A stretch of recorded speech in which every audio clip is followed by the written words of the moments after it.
ovo je ona starinska torta koju smo svi obožavali, volimo i sada, i za koju smatram da treba da ostane zabeležena. Sve sastojke stavite oko sebe da bi vam bili na dohvat ruke i priprema bila brža. Ja ću ovde još da odradim neke sitnice, pa krećem sa pripremom. Meljem 100 grama šećera u prahu.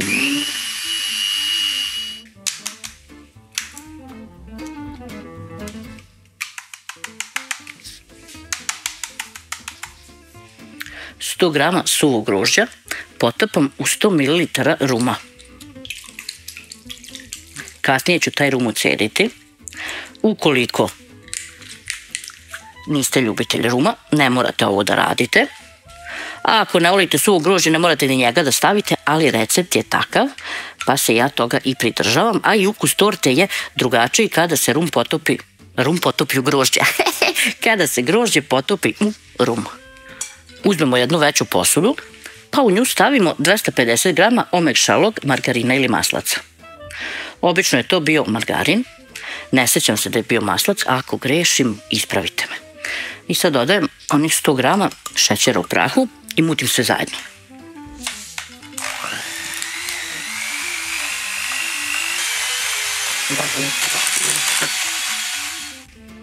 Umućenom margarinu i šećeru dodajemo 200 grama oraha. Treba da ide 100 grama mlevenih, 100 grama seckanih. Sad, kako ja uvek isečem onako veoma krupne komade, a ne želim takve, ja sam ih ovaj put izblendirala, tako da sam dobila i sitnije i krupnije. I sad opet mutim sve zajedno.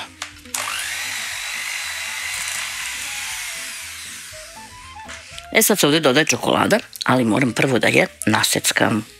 Naseckaću 200 grama čokolade. Sad, u jednom receptu mi piše 200 grama crne čokolade, u drugom receptu mi piše 100 grama crne čokolade, u trećem piše 100 crne, 100 bele. Tako da sam ja izabrala 100 crne, 100 bele. Ako sam pogrešila, praštajte. Sad ću da vam pokažem razliku između kvalitetne crne čokolade i manje kvalitetne. Evo ga. Ovo što sam sad seckala i što prolazi nož kroz nju kao kroz puter, to je nekvalitetna crna čokolada sa 11% kakaa. Ovo je sa 60%.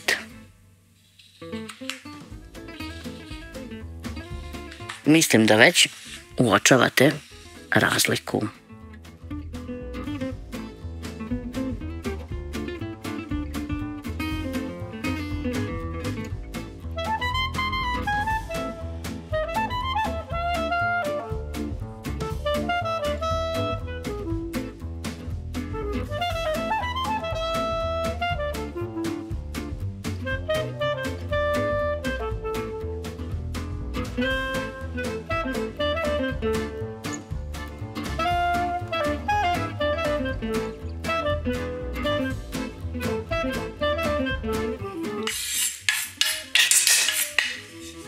A zatim mešam sve zajedno.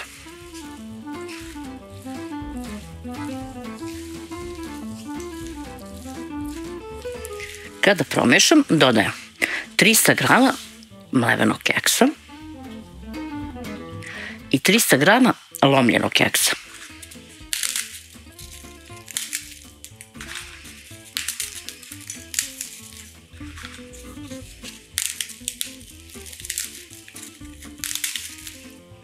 Dodat ću i suvo grožđe, ali prvo da ga odcedim. Dodajem suvo grožđe. Razmeravam 500 ml gaziranog soka od pomoranđe. Trebao bi da bude jupi, ali kako ja njega ne mogu da pronađem, kod mene će to biti Fanta. Sipam sok i sad mešam sve zajedno. Sad onaj strpljivi deo.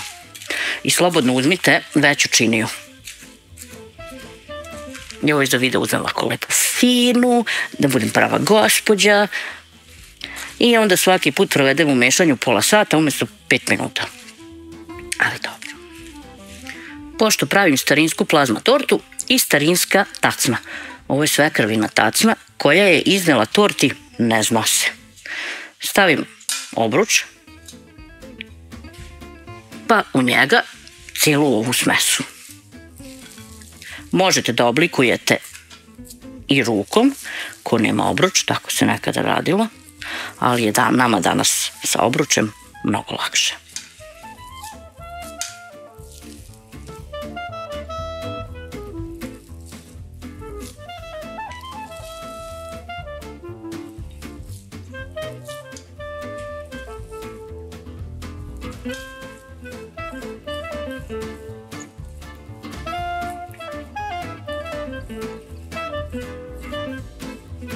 Ovu meru torte preporučujem vam samo za ovako porodično druženje i okupljanje. Porodično, mislim da vas nema više od 6-7, jer ćete da je pojedete u cugu, a za rođendan duplu meru. Obavezno.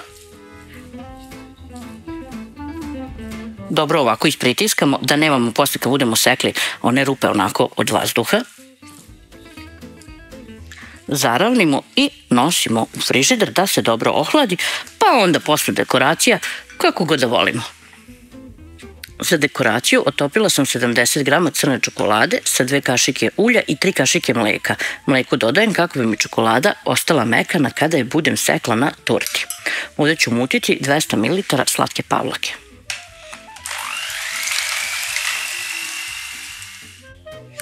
Kada sam skinula obruč sa torte, vidjela sam da je torta dosta niska, pa sam je dodatno oblikovala rukom. Samo sam je malo stisnula